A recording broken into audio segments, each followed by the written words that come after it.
মাথাভাঙ্গা 2 ব্লকে প্রেমের ডাঙ্গা এলাকা থেকে স্বপন মণ্ডলের বাড়ি গত 26শে ফেব্রুয়ারি 9 কিলো আফিম সহ প্রায় 33 লক্ষ টাকা উদ্ধার করল পুলিশ।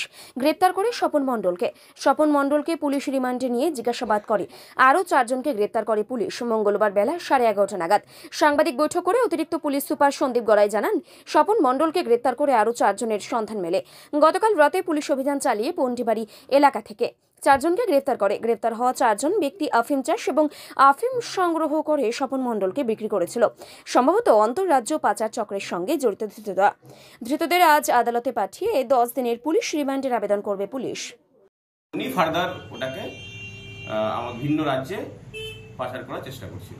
এই 4 জন কি শুধু কালেক্টই করেছে নাকি চাষও করতো? এটা চাষও করতো এবং কালেকশনও করতো এবং তারপরে এটা স্বপন মণ্ডলকে বিক্রি করেছে।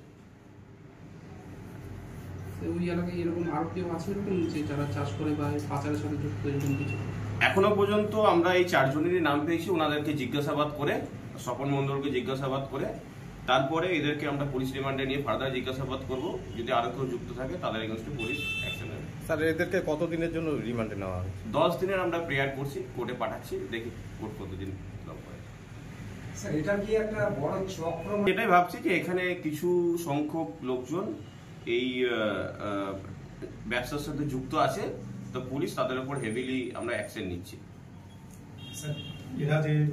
এটা আমরা আরো ফার্দার ইনভেস্টিগেশন করে দেখছি, বাট যেই অ্যামাউন্টটা আমরা ধরেছিলাম স্বপন মণ্ডলের কাছ থেকে তারা ওরা পাঠাতে পারেনি এবং পাঠানোর আগে পুলিশ তাদের উপরে ওটাকে রিকভার করে নিয়েছে, বাট পাঠানোর ওরা চেষ্টা করেছিল।